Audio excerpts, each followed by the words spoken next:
Introduce yourself. Tell us a little about yourself. Where are you from, city, country, what you do, etc. Right. Привет. Я Саша. Кто я? Что я? My name is Alexandru. I'm from Romania, but right now I'm not living in Romania. Right now I'm living in the United Kingdom, in Wales, because this is where I am studying English literature and creative writing. Right. And I love it very much, especially the creative component of it, of my course. It's fantastic. This sounds a lot like a dating site question. Not that I know from experience, no. Hobbies of mine include lots and lots of reading and writing, of course.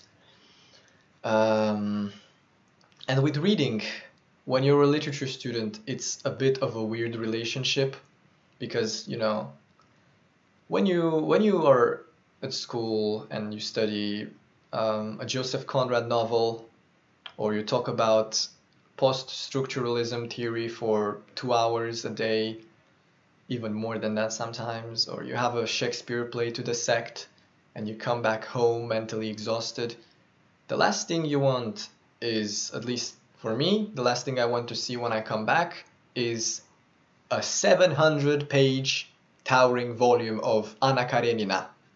No. So the way I went about this, and I maintained my enjoyment for reading and literature in general, is I started reading lots of poetry, because poetry is like a bite-sized way of getting my fix, kind of like a drug addict. So yeah, and something that I never thought I would get to do in my life is I started reading manga. It somehow started with Junji Ito, and now I'm over at JoJo's Bizarre Adventure. Because of the memes, I saw the memes online and I wanted to know what the fuss is about. And I don't regret it, honestly. But yeah, it's not as bad as I thought it would be, honestly, because I had lots of misconceptions about manga. But for me, it's actually almost perfect because it combines two things that I love a lot, art and literature, and it just blends them into one. So yeah, it's fantastic. Fantastic because I'm an art enthusiast. I love traveling a lot. So whenever I travel, I just chomp down museums like an animal. Every single creative exhibit, from the most obscure to the most famous, I have to visit it. Definitely. My friend once described me. I'm what did he say? A bohemian hobo vagabonding himself across Europe and living in museums. Yes, sort of like that. One can only hope of such a life. Another thing you should probably know about me is that I have been into acting quite a bit when I was younger, when I wasn't such a grandpa like now. And I'm trying to get back into it because towards the beginning of my teenage years, I started developing a little bit of a stage fright, so I couldn't go on stage anymore. And I don't like that. I want to get out of that mindset, especially because I still love comedy a lot. I've been experimenting with drama as well, but drama doesn't seem to fit me. And I think part of what caused me to feel uneasy on stage at that age was exactly drama, because it doesn't feel natural to me in a way. And comedy in itself is a very, very fascinating thing if you think about it, because what you're doing as a comedy actor, as a comedian, is you're taking a lemon, and that lemon has all the sourness in the world, and you have to bite into it and suck all that sour, bitter juice out of it, and then you have to smile, right? And now, besides you smiling, you also have to make other people smile. And that transmuting that process of transmuting something into just pure satire and laughter is what fascinates me, really. You're kind of like an alchemist in that regard, right? For future plans, If I live, of course. I will probably become a teacher, maybe join a theater company if I can. I would preferably want to work in the cultural sector, maybe journalism, who knows, because I don't really have backup plans. You know, I have a small breast, I'm not a beautiful girl, and I do not have OnlyFans. So because of that, I have to work just the good old-fashioned way, sadly. So yeah, let's see. Interview with a vampire from Romania. Vampire caught on tape.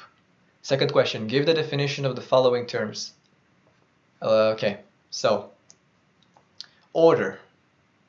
Order is when everything falls very neatly into place like a puzzle or a jigsaw, and every component just aligns perfectly with the others. They complement each other.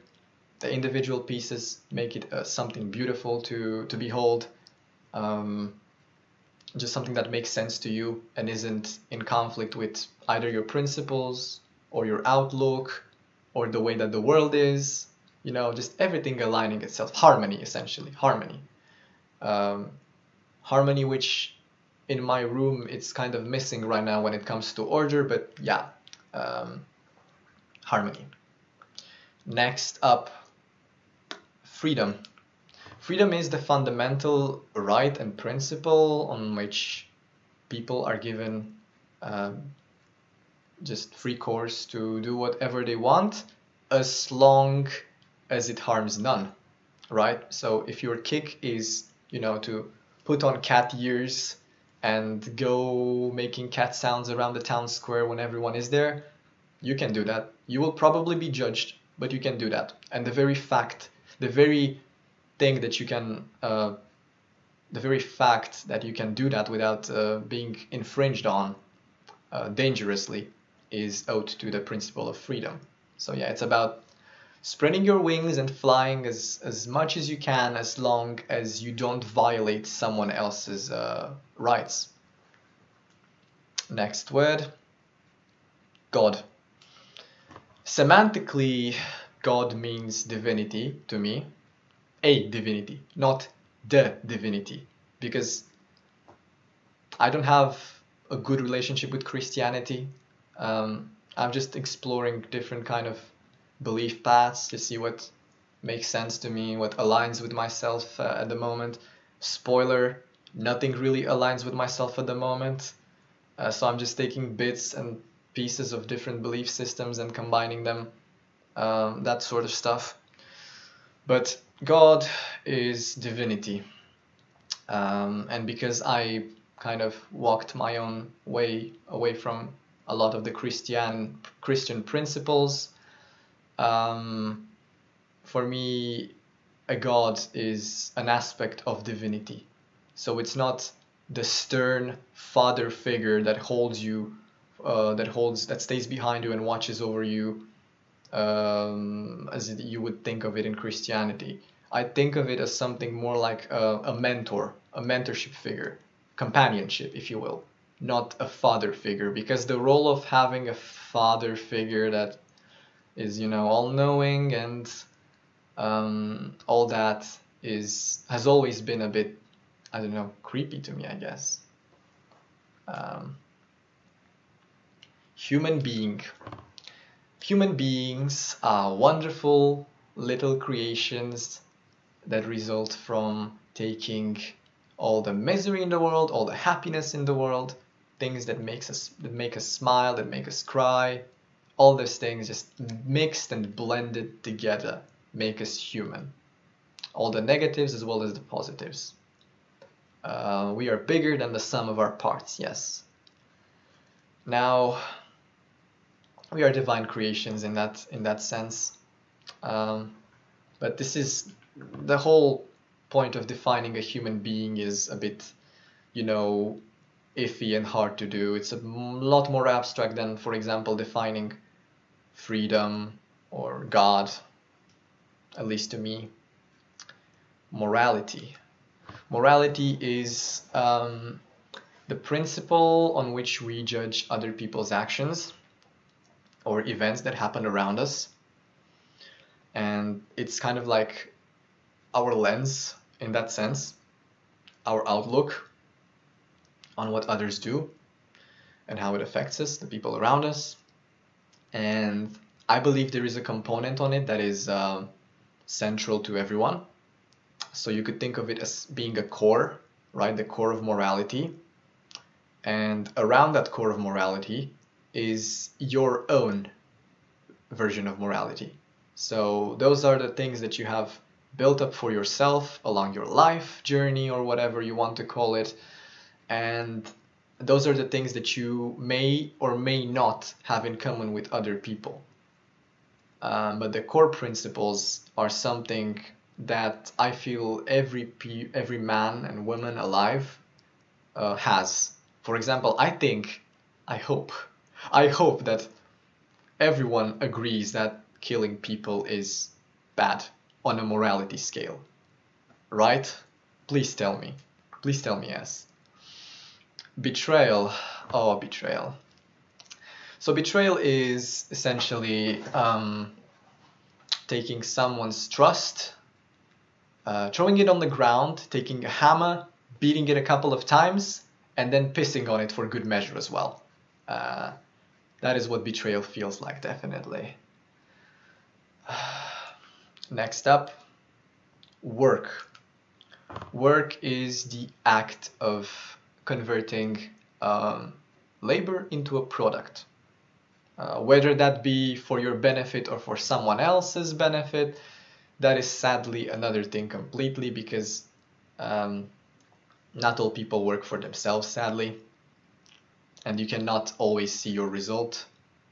My ideal version of work is work that can result into something you can reap the benefits of. So it's not just something you're doing for someone else, right? You're doing something for either mutual benefit or your own benefit that helps you as a person along the way and everything. And next up, boring person. This is probably the hardest one. I'd say that a boring person, because I don't have like big standards for people when it comes to what makes them interesting, you know, as people, because who am I to judge them from that point of view after all? But to me, a really boring person would be someone who doesn't have motivation. And if they don't have motivation, they don't have interest. And if they don't have interest, then they don't have passion. So literally any of those three things, if you have it, then you're at least not boring. But I met people who don't have any of these three, and it's actually really sad to just see people not holding anything in such a high regard that it really heightens curiosity in them. Because I sometimes talk to people, and I'd say I'm a pretty sociable person from that point of view. I can always try to find a subject that I can get along with someone on a certain theme to debate, to discuss. But sometimes I can just see the boredom in their eyes. Like within a couple of seconds or minutes of speaking, usually I can sense the boredom in them. So yeah, or if those are kind of to general standards, I guess I could also consider someone boring if they just don't really align in interests and principles with me. Because obviously if they don't, then we don't really have something to be genuinely connected over, right? But I don't think it's a fault. I think it's just the way things are sometimes. You won't find people that you can truly connect with. So that is nobody's fault there. Describe any event you remember well. A trip, vacation, concert, meeting with friends. An event I remember really well. I'd say it is my trip to Kraków in Poland. I don't know what prompted me to visit that place. It just seemed magical to me from when I was 17 years old. And I think 2 years ago I got to finally visit it, right? I'm 20 now. And 2 years ago I finally got to visit it, and why it's so important to me is that I fell in love for the first time there.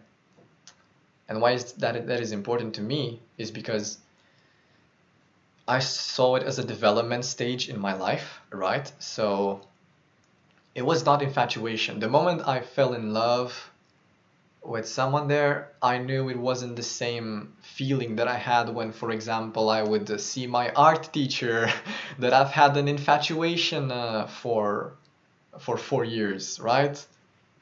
It's not the same. It wasn't the same as seeing my art teacher and getting all flushed over her. It wasn't the same as seeing some girls that I was infatuated with passing by on the corridor in my high school. This was something different. It felt different, and when we started talking, it was definitely different. And it colored the world differently, having that bond, learning how it's made. And since it was my first experience in the romantic sense, in the serious romantic sense, I'd say that's a milestone for me.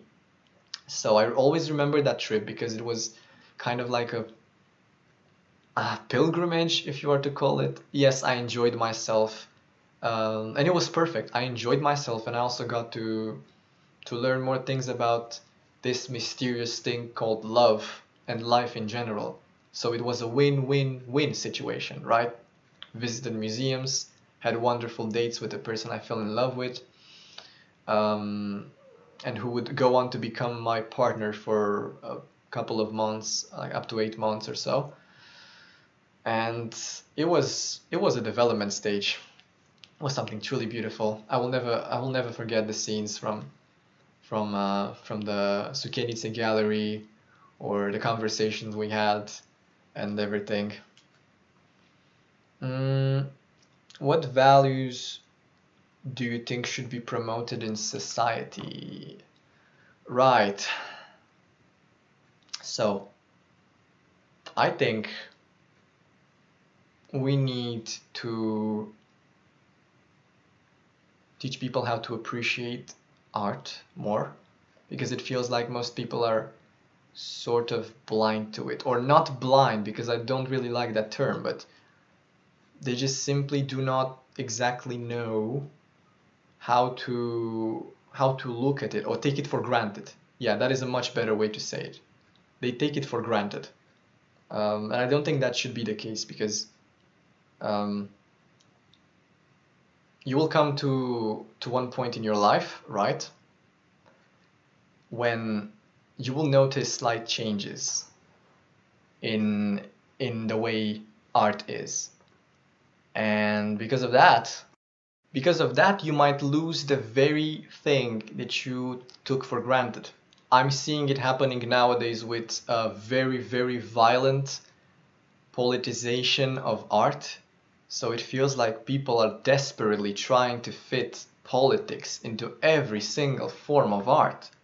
And yes, I understand that it can be used as a statement, but see, when you take most of the art away and just over politicize it, you're just left with not a work of art, you're just left with a statement, an empty statement, just like a political campaign or something.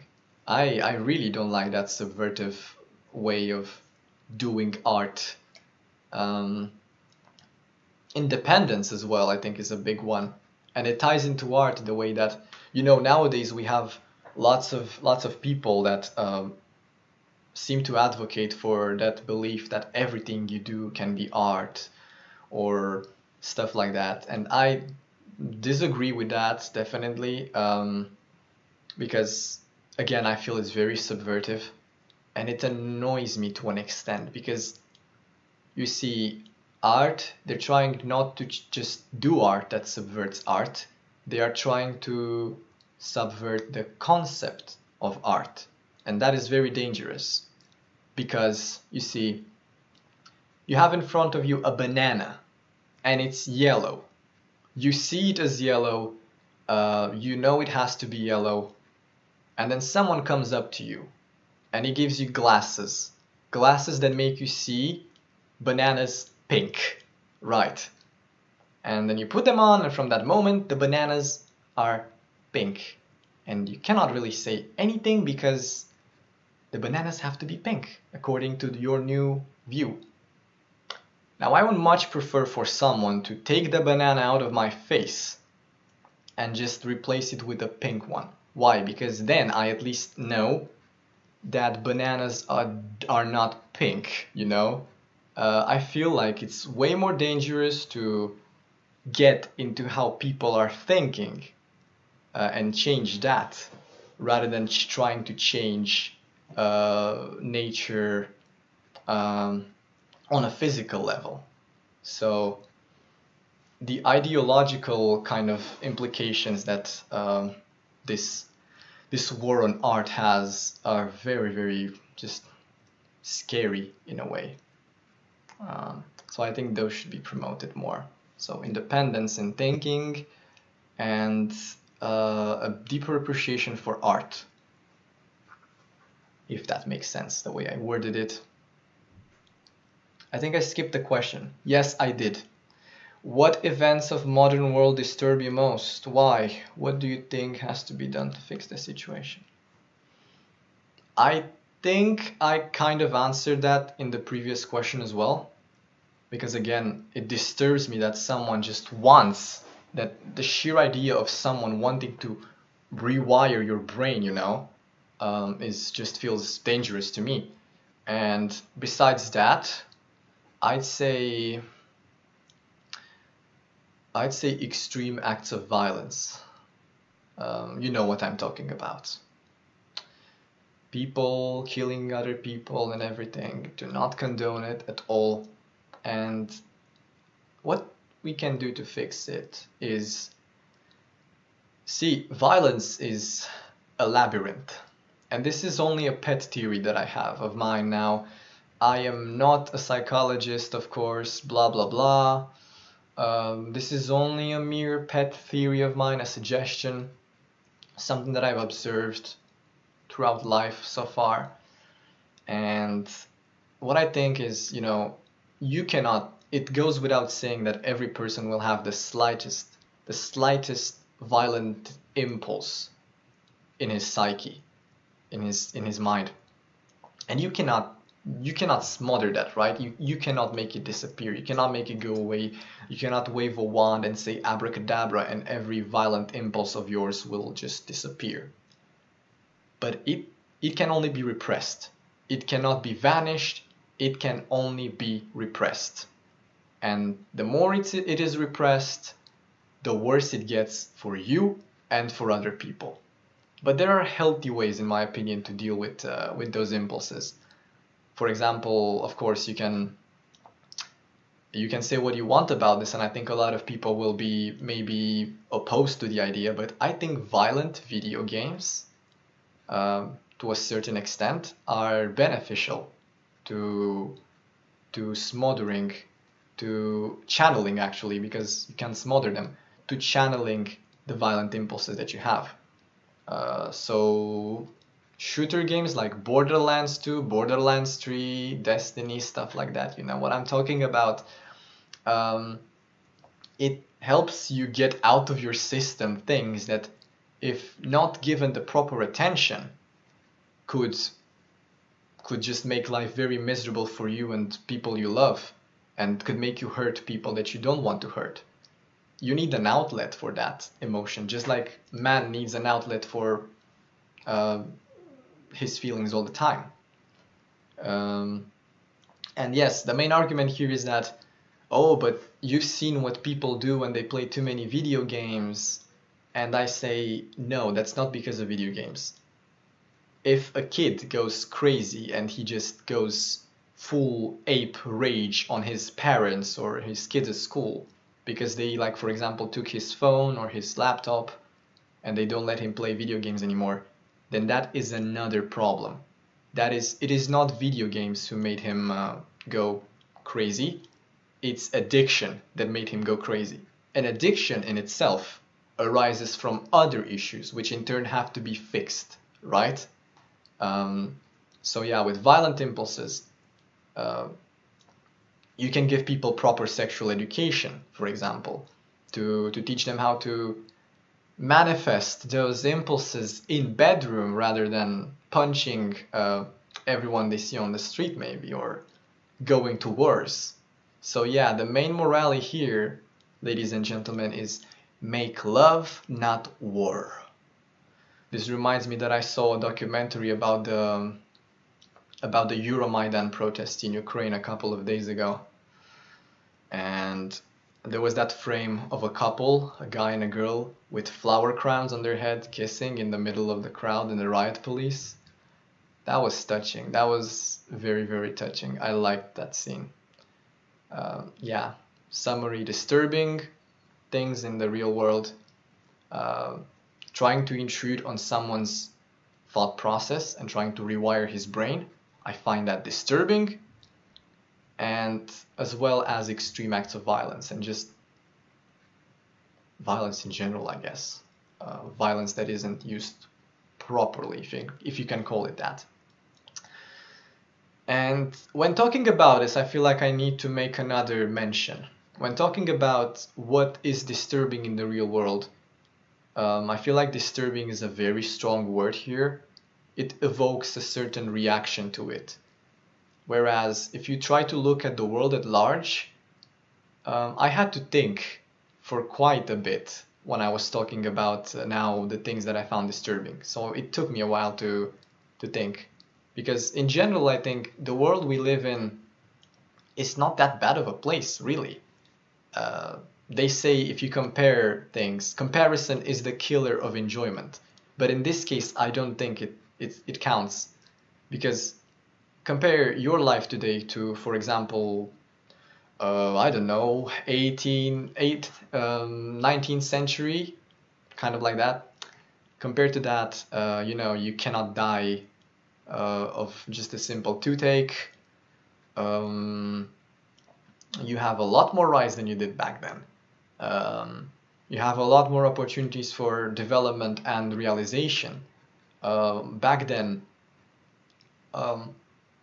the upper classes and everything made up a very, very, very, very small part of the population, as they still do nowadays, right?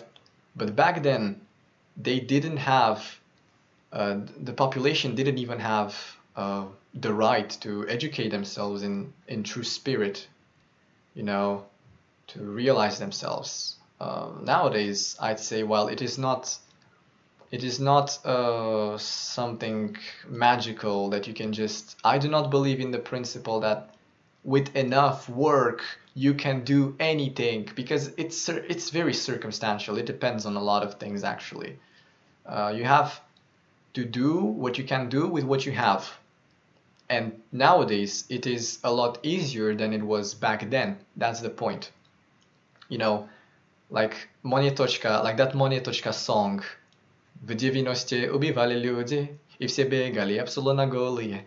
Yeah, the world is a much better place nowadays in general, and I don't think the little flaws here and there should cloud the fact that we are really slowly building towards something better.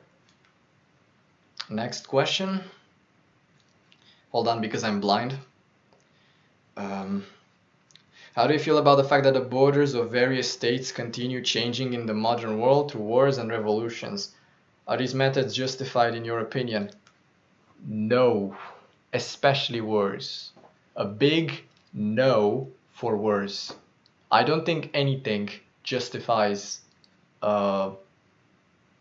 invasions. Not at all. Nothing. Nothing can justify it. With revolutions, it's a little bit of a trickier thing, because it sometimes represents the outcry of people fighting for better conditions, for, you know, their fundamental rights. And it can be romantic in that sense, but still,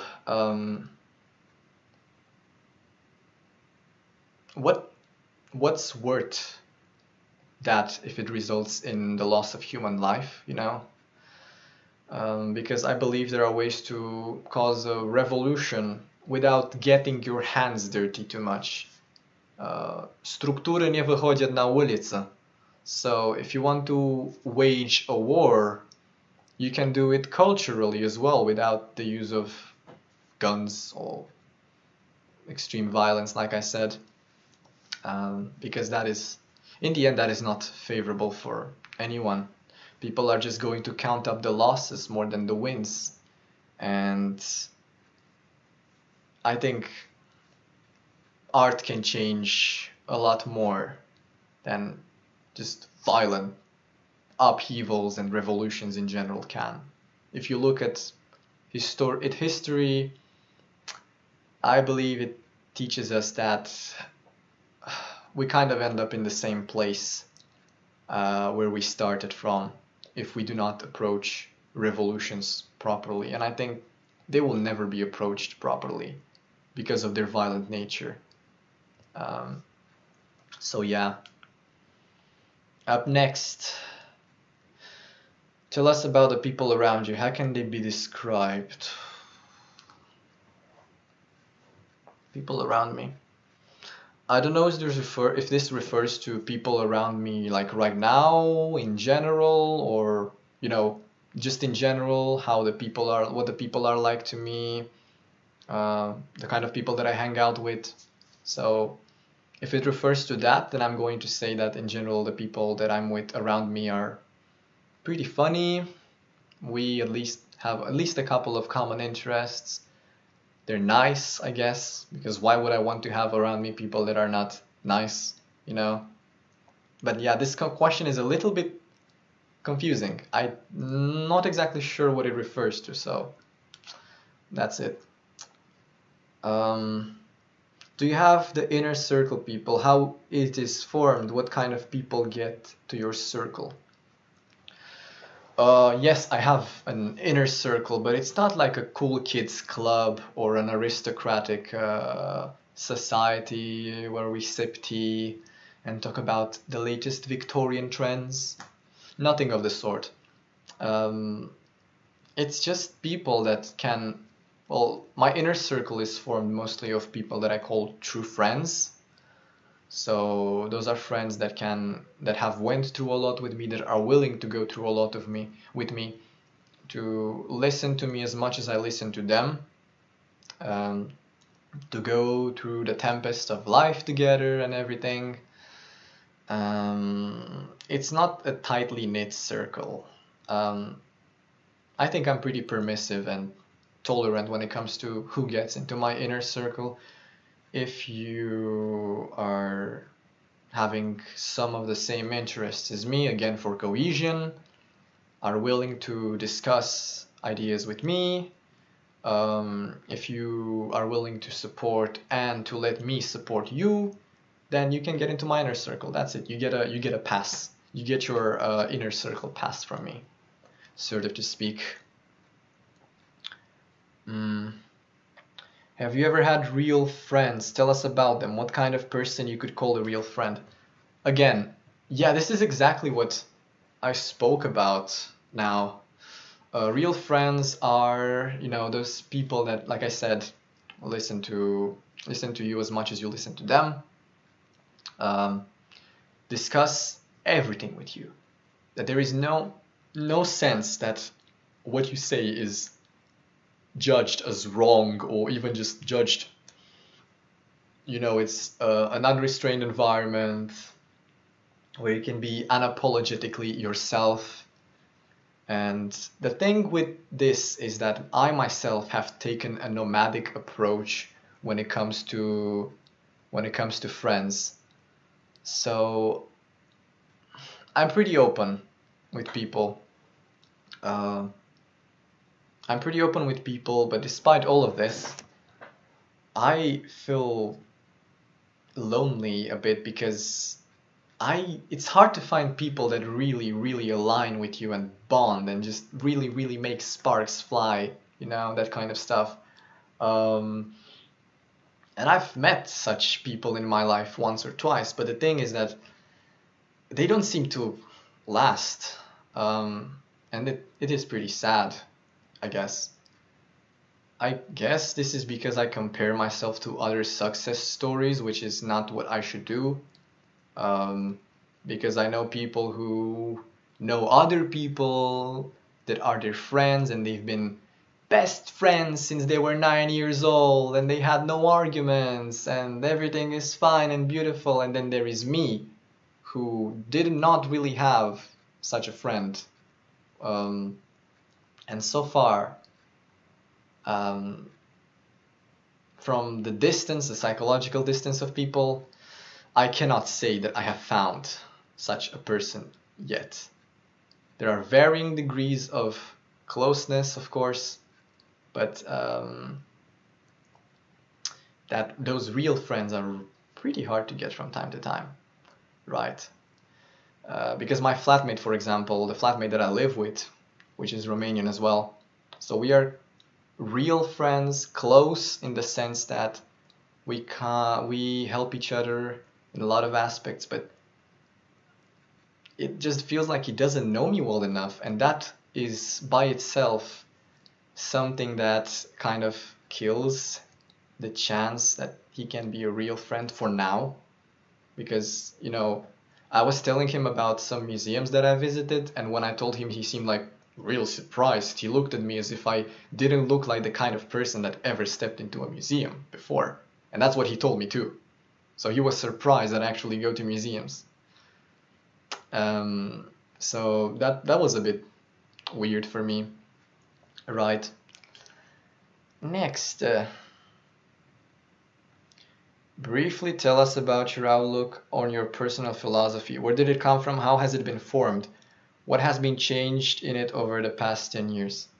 10 years? Right, so what you should know, first of all, about life philosophy, about me 10 years ago, is that 10 years ago, I was pretending to be a mad scientist. And I had a long metallic knitting needle, and I had the genius idea to plug that needle into the power outlet. And that's how I got my curly hair. No. So at that time, I think this says a lot about my life philosophy. My life philosophy consisted of Lego toys, plugging knitting needles into power outlets, and having imaginary friends. So 10 years ago, I cannot speak of having a life philosophy exactly. But now, even now, it's still something pretty loose. It's not something fixed. It's not something hung up on the wall with iron nails and stuck there forever to determine my whole life.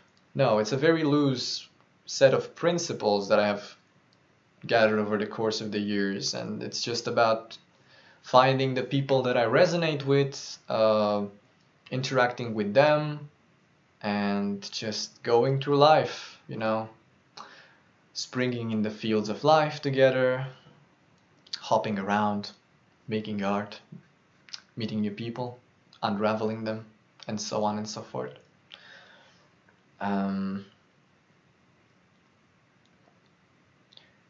In your opinion, what is the key to a successful performance, if it is a scientific report or a performance by a musician? I'm a literature student. Are you seriously asking me about a scientific report? I guess it would have to be, you know, all legitimate and stuff. It would have to be accurate. It would need sources compiled for different information. It would need references, studies. You would need to be and appear as dry and as serious as possible, because this is obviously how every single science person talks. Yes. When it comes to musicians, I think that is a lot about presence, I guess, stage presence. Although not really, because musicians can also be like violin players in an orchestra, and they don't really need presence, they need to collaborate. So I guess it's about how much, as cliche as this sounds, it's about how much soul you put into the performance. It's not just about pure technical skill, because if you want to do something that involves pure technical skill but no soul, you can just I don't know, become a chef and cook. But music does require a little bit of soul, pizzazz here and there. If you want to reach performance of people like David Bowie or Freddie Mercury, then you have a long way to go until there. So yeah, it's about how much soul you put into it, ultimately. How many people you manage to reach out. And how you do that is by being as relatable as possible as a musician. And of course, technical skill plays a part into it, but you know, if you just have the technical skill without the soul, you're just going to end up a robot playing the violin, and that's it. Next question. What skills or qualities you've been brought up by your parents? What are the most important skills or qualities? What other skills or qualities are necessary for children in your opinion? If there's something that I'm really, really grateful to my parents, is that they gave me a lot of freedom from all points of view. Intellectual freedom, freedom in discussion, and that sort of stuff. And they never forced anything that I didn't truly want to do on me. So from the moment when it started being clear that I do not like mathematics or physics and chemistry, although I still kind of like theoretical physics, but I cannot really do that without mathematics, which I'm terrible at. So from the moment when it became clear that not a lot of things interest me, they just let me do my own thing. And I think that is very important. Let your child discover themselves and help them in it. Don't just shove them towards the position of lawyer or IT programmer just because it pays well. Because what he's going to end up doing is he's going to end up a zombie,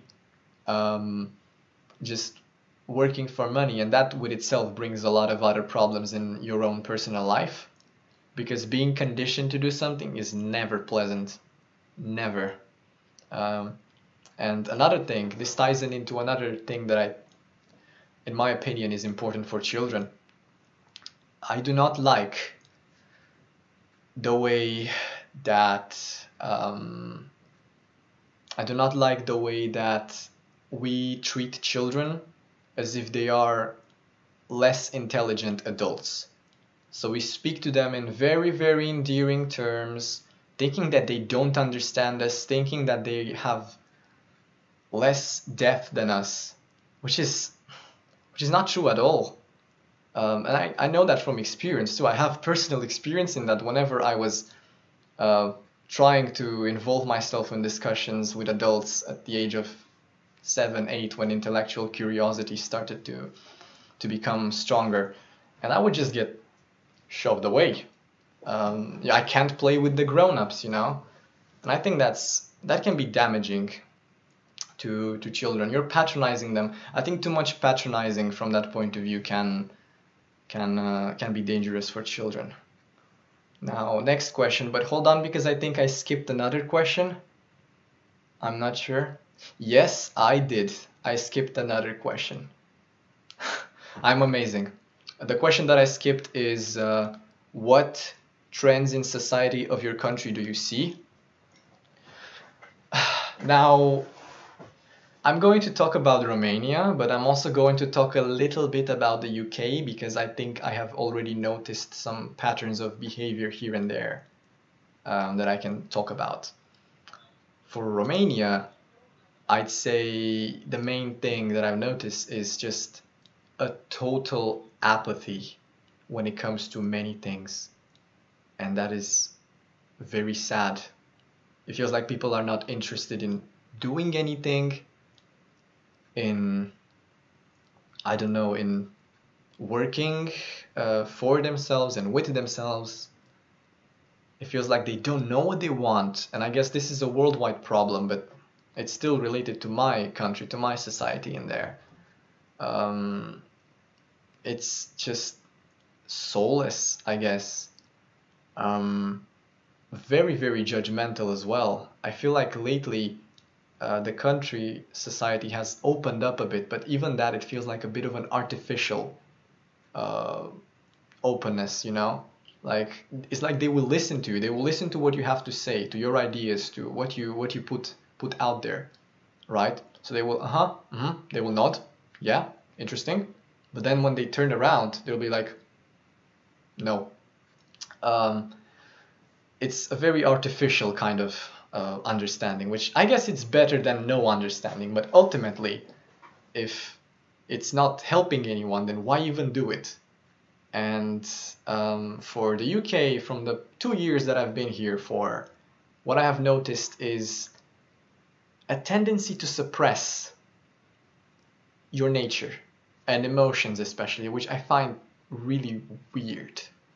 I guess the English people, from what I've noticed so far, have quite a few of them have the stiff upper lip proverbial mentality, I guess. I guess that's where it comes from, you know, where you have to be strong, resilient emotionally, because that was considered a sign of aristocracy, of being posh back then or something. But yeah, a lot of the times it felt a lot harder for me to connect with people here, and I don't think it's only because I am a foreigner. I definitely don't think it's because I'm a foreigner, just because of that. But yeah, I'm not being mean or anything to them here. It's just something that I've noticed from the 2 years here, because it's really sweet. They are trying their best to be accommodating here. A lot of the people are trying their best to be accommodated. But it sometimes feels that when I talk, they're not listening to me. At least not to the extent that people listened back home. Even if they thought something bad of me, at least they listened to me, you know, before saying anything. Here, I don't know. Next, now going back to where we left off. Now, where did I leave off? If you were in an unfriendly group, what would be your reaction actions? What do you think may be the reason for this attitude towards you? First of all, why would I be in an unfriendly group? I can usually tell within the first seconds even, or minutes, when someone is interested in talking to me, like genuinely interested or not. If I notice that someone is not interested, I might think, okay, they're having a bad phase. I'll try again. If that doesn't work, I'll try for the third time. If the third time doesn't work, depending on how things go, I might go for a fourth time. But if the fourth time doesn't work either, then I'm not going to try again, you know? Definitely. I can just sense when I should back away. Whether or not I do it, that's a different story. But I generally sense when I feel unwanted, and I just say, okay, bye. Why would I want to be with people that do not want me? That's just, no. Yeah, not doing that. How do you define that a close person to you or not? In what cases do you stop communicating with a person you consider close? A close person, isn't this kind of the same thing about real friend that, like I said, you know, about being thriving free birds together, spring in the fields and everything? I guess it is. So yes, I will refer back to the answer to that question, and I will repeat myself that a close person is someone that can deal with my sometimes neurotic behavior as much as I can deal with their neurotic behavior. Someone that I can share in joys with as much as I can be a bit sulking and sad with when the time comes. Someone that I enjoy myself with and create not just beautiful memories and times with, but something deeper than that. Because I can call anyone that I have pleasant moments and pleasant memories with my friend, right? Someone who I can have a beautiful conversation with will be my friend as we bond over time. Someone who I only have surface level conversations with, I will be an acquaintance, I guess, or just a contact or something. But friends are something more visceral than that. And close friends especially is the same thing with real friends to me, you know, someone who stays with you thick and thin. Yeah. Up next, tell us about what I would do to stop communicating with a close person. Well, you remember what I said about trust, betrayal. Yeah, betrayal. When you give someone your trust and they take a sledgehammer, smack it a couple of times, and then piss on it for good measure too, that's an instance. Betrayal is an instance when I would stop communicating with the person if I feel like they cannot apologize for what they have done. There are ways to apologize, to make up for your losses, you know, but if I feel like there is not really a chance to do it, I will stop communicating it with them. If I feel like the person is growing relatively more and more toxic towards me and other people, then I will try to shove them away as well. Okay. Tell us about 3 famous people or outstanding people you like. You can cite modern historical figures or fictional characters. Explain your choice. Do you have anything in common with these people? Oh, I feel an obligation here to mention Neil Gaiman, so the author. I guess for me he falls kind of into the same category with Terry Pratchett, because they both really shaped kind of my creative process in terms of what I was looking for when it came to writing. Neil Gaiman had a few anecdotes that resonated with me a lot. He's relatable. He's very relatable. Like I remember his little story about how he wrote his first manuscript, and then he sent it off to a publishing house, right? And then the next day he went to sleep thinking that he's gonna get a black limousine is going to pull up in front of his house, and then these black suit men are going to come up to him and tell him that he's gonna sign a contract and become rich and famous, right? Of course that did not happen, and it's a game of feeling like you're the worst and sometimes feeling like you're the best in any kind of art, really. I feel like artists juggle with these feelings, and he's relatable from that point of view. Terry Pratchett, because he showed me that you can make fantasy in more unconventional ways, and that's what I've been doing as well. A second celebrity that I admire in terms of just themselves as a person is Grimes, Claire Boucher, also known nowadays as Elon Musk's wife. I feel like with her, she's very easy to appreciate as a genuine person.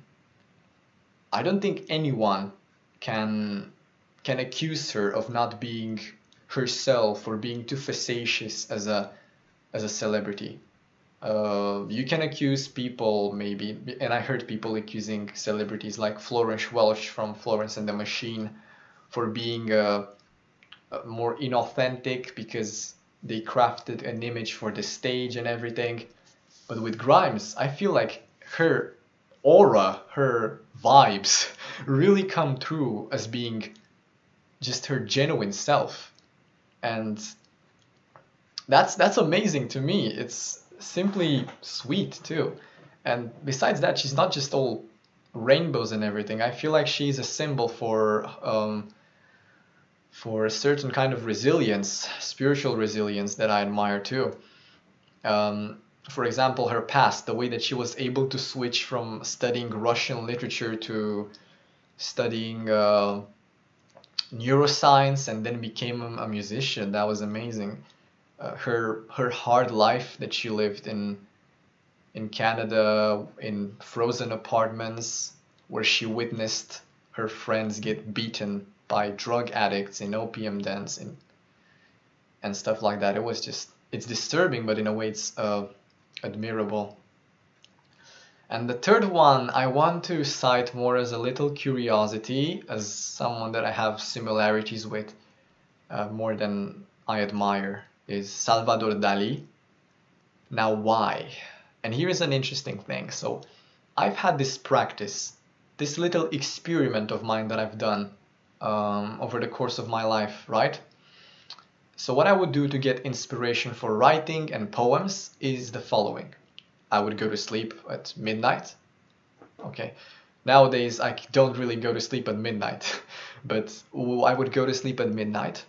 I would set one alarm for early in the morning, about 6 a.m. or so, 6:30 a.m., because dreams are more vivid towards sunrise. So I would set an alarm for 6:30. I would wake up, I would get out of bed, make a few laps around the room, and then come back, set another alarm for about 50 minutes to an hour later or so, at most.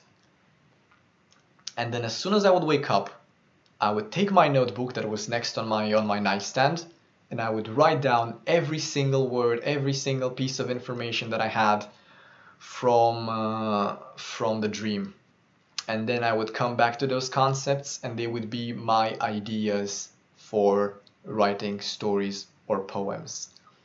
And I'm mentioning this because Salvador Dali, I found out, this was before I knew about Salvador Dali as just his process and everything. I knew who he was as an artist, I knew what he's done for the art world in general, but I did not dive into his personal life.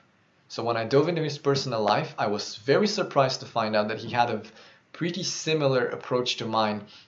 The one where he fell asleep for very, very few seconds, and then he would have this mechanism that would wake him up somehow, and then he would start painting whatever he saw in his dream, in that hypnagogic, or whatever it's called, hypnagogic, I think, hallucination that you have when you start to shift from the stage of sleep to the stage of dream. And I found that fascinating, really. So yeah, it was not as extreme in my case, obviously, but it's a wonderful process, really. Because sometimes I would end up with things that are very, very different from my dream. Sometimes it would be exactly my dream. But it's hard to follow through with that because story logic is not dream logic. So you cannot always turn dreams as they are into stories or poems. Yeah.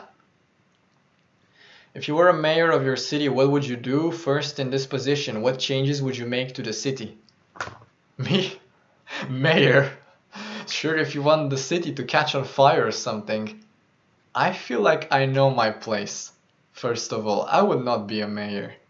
I don't think I am made to lead. I don't think I am made to push towards stuff like opposition. I don't think I am made for anything like that. At most, I would be something like a counselor. A counselor that deals with the cultural sector, maybe.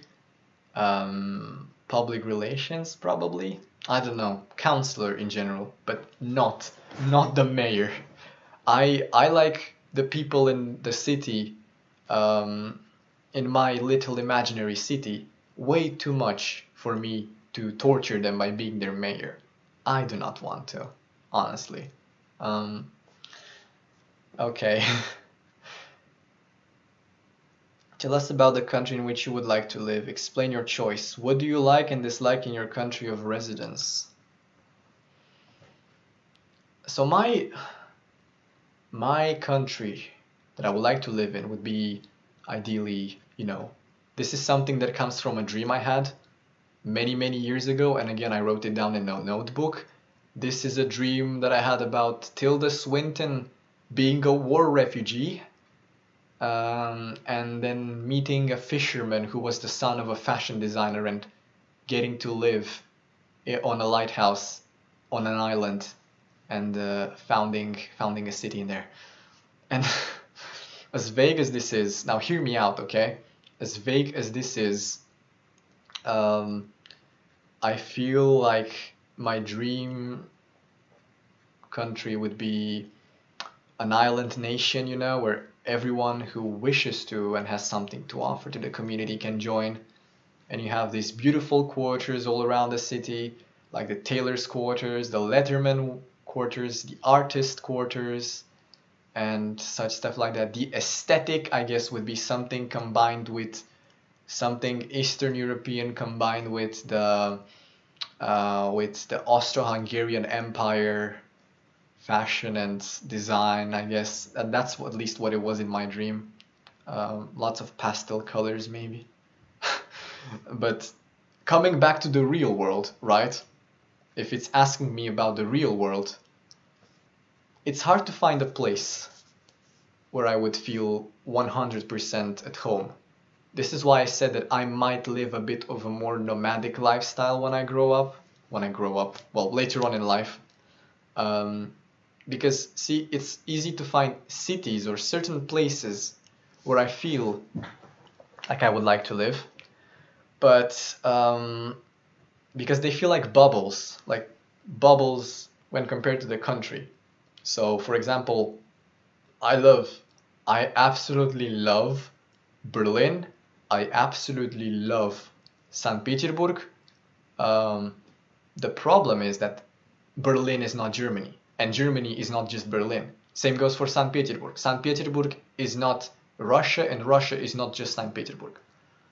So if I see them as their own islands, sort of to speak, their own beautiful islands with their own opportunities, their own people, and their own avenues, then that's fine by me. But to generalize it, to refer to a certain culture in a country and say, oh, I will definitely feel better there, I don't think I'm able to generalize to that extent. So yeah, I think it has to be narrowed down a little bit in that regard. What I dislike about the countries that I currently live and lived in, well, with the UK, I haven't had enough experience here to say yet. But I definitely feel like this place is a bit better suiting to me than Romania. A little bit, for sure. Romania in itself, like I mentioned before, has quite a few issues with the ruling class as well as the people in some aspects, and just the whole, I guess, shaming and false acceptance policy that they have over there. Right, and now, next section. My favorite part, probably, of this of this questionnaire. For each of these pictures, give detailed statements and thoughts. What do you see in the picture? What, in your opinion, is the main idea of the author? Right, I'm using my phone because for some reason, if I switch the tab out of my camera, it stops the camera, and I don't want that. So first, picture one. It's a lady, and she looks like she doesn't want to be there. She looks like she's been commissioned by the artist to have a portrait painted of her, and she's only doing this for the money because she needs to pay her rent, or she has children to feed, you know. Ornate. I can see some. It's a bit of a Mona Lisa smile, I guess, because you cannot tell if she's sorrowful or if there's a hint of childish happiness in her eyes. Her eyes are flickering a bit. Sweet floral details in the hair. Very sincere look, but overall, it is a very intriguing picture, because again, she does look like someone who doesn't want to be there, like she's been commissioned for the painter and said something like, come here, I'll give you money, just be my model, and then you can pay your rent. But at the same time, you can see that luster in her eyes, that expression. Yeah, picture two. Ooh. This has a lot of information in it. I don't know how to take in all this information, honestly, it's a lot. There is a couple in the middle of the painting that are sheltering themselves, you know, and that reminds me of another famous, very beautiful painting, the one with the lovers shielding themselves from the tempest or something. I love that one. This one, can sense lots and lots and lots of sorrowful looks, some danger in the air, fear, there is sunlight in the corner, and what I find interesting is that that could be hope, except it isn't, because the way it's centered, it seems to be like hope is fading, because that tiny detail of light in the painting is getting covered by smoke, by ashes, right? So it seems like hope, the last bits of hope, the last bits of light are being swallowed up. And very grim picture, for sure. Okay, picture 3. The hunters, I guess. They look like they're having fun, telling all sorts of stories. The guy on the left, the one with the questionable mustache choice, or is that a beard? Oh, that's a beard. My bad. So the one with the questionable beard is trying to appear urgent. Maybe he's telling them how about his romantic conquests, how he's got all the ladies in the world waiting for him at the end of this hunt, right? And the man in the middle clearly does not believe him, because he has a hint of being mischievous, of smiling. So whatever he's saying, the man in the middle does not buy it at all. The man on the right seems a bit more chill, but he still doesn't look as if he buys whatever the other one is saying, right? He just looks at him as if, he's listening to him, but not truly believing what he's hearing. So he's only listening to the story so that he could say later, I don't believe you. That sort of stuff. A beautiful scenery. If there was a fire in there, it would look a lot more cozy, maybe. I have no idea what that animal in the back is. Looks like a total abomination. And I'm sure it's not just me being blind right now. I hope. Picture 4. Ah, this is beautiful. Two souls coming together in transcendental love, above the heavens, into the sunset, being joined by flimsy wires of their sustained feelings for each other, maybe. They're hanging on a very thin thread, apparently. So the way I see it is they could be sustained by something that at first feels superficial, maybe, but to them feels very, very real. They're coming towards each other. They are joined already in true love, so beautifully and cozy, joined together. What else? Now, I said they can be joined by something flimsy, because they're hanging by threads. But I guess this can mean two things. It can either mean that, this whole thing is an illusion because it won't last. One of the wires might snap. But it also means that true love can be born out of maybe tiny things that can be sustained over time. And that birthing and taking care of a transcendental love is not as hard as we make it sound sometimes. My battery is running out. Hold on. Okay, back with battery now. So yeah, picture 5. Ooh, turbulent seas. And I'm noticing a pattern here with hope, right? You have light in all of those images. And the difference here, though, seems to be that it represents the birth of hope rather than the fading away of hope. Because the clouds, there is a storm in this painting, and the clouds seem to be moving in the opposite direction of where the light is. So I think this means that hardships do bring hope after all. And it's an antithesis to the other image where you just saw light and hope being swallowed up entirely. This is the birth of hope. Right. Picture 6.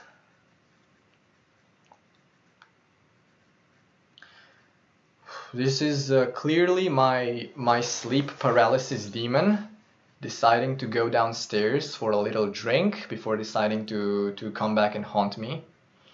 Although it could also represent a hangover person, what it feels like to be hungover and having to go downstairs to pee or to get a drink, to get some water in the middle of the night. It could be the sheer misery represented in a painting, the sheer misery that some human beings feel. This is fun to do, honestly. Yeah, just black haunting mass that other things that other than my sleep paralysis demon, I cannot really think of here. Picture 7. So, the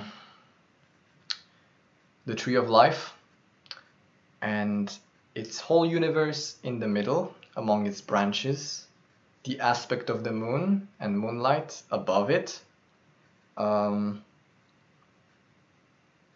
It is the principle of life in general here illustrated with the perfect harmonious circle representing life and moon representing both mystery, love, and knowledge. The tree representing the cycle of life itself and the cosmos in all its glory here, because I see on the branches that it has little spots of light, you know, and because of that, they feel like stars. So the tree feels like in itself is the cosmos, the whole thing, the whole, the all that we know. And it enshrouds the world in the middle. So yeah, it reminds me, the tree of life, it reminds me of Yggdrasil, the tree of life in Norse mythology, or African mythology. Just based on sheer imagery, it reminds me a lot of African mythology here as well. Picture 8. Hey kid, wanna buy some drugs?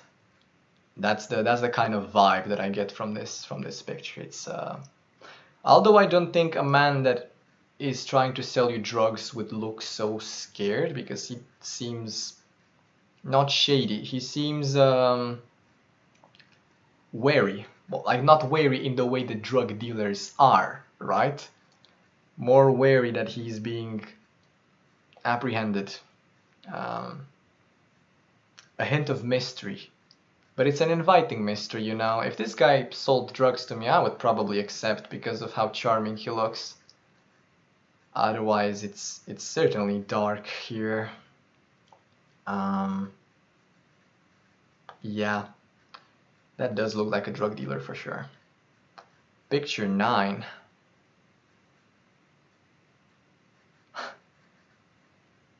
Social gathering, standard social gathering. All of them high-class members that are probably gossiping about who married their third cousin to inherit their estates and purebred horse stables this time.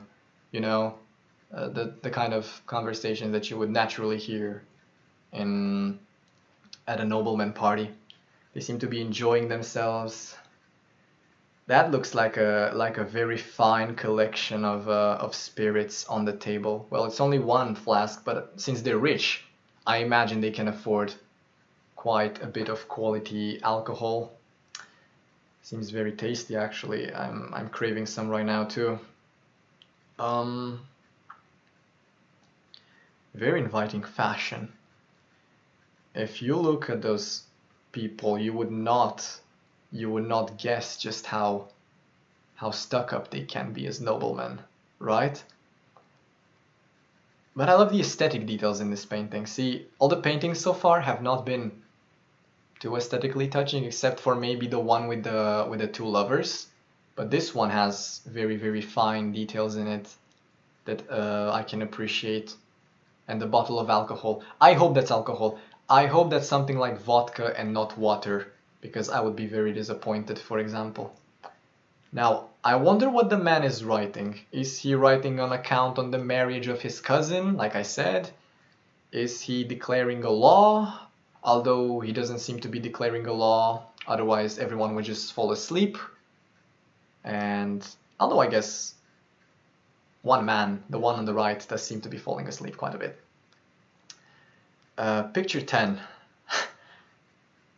Hello, brothers.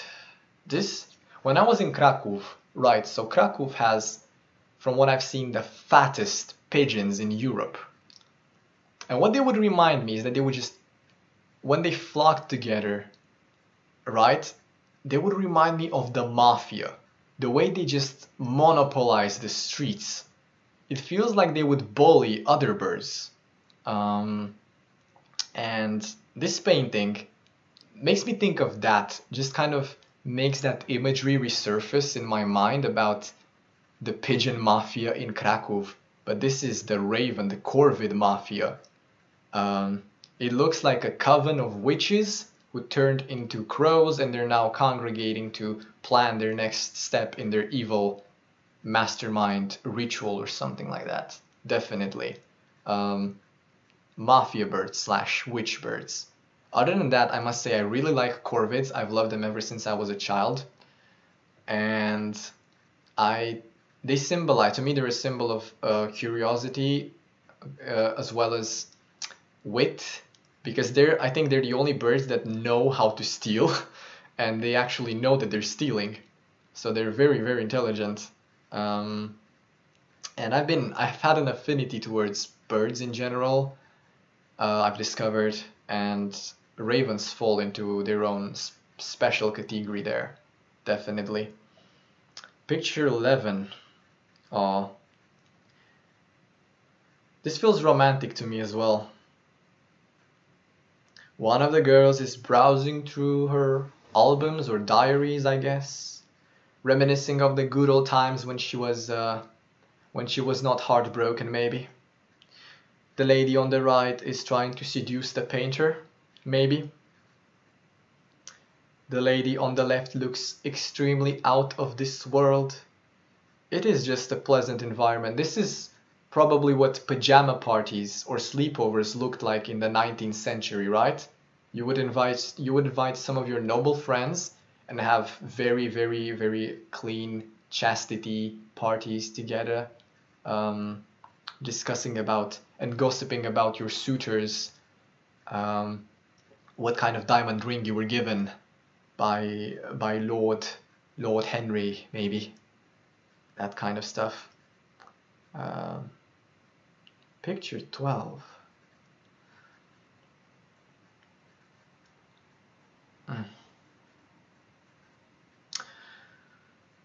This takes me a while to look into. Hold on a bit. Is this a pun?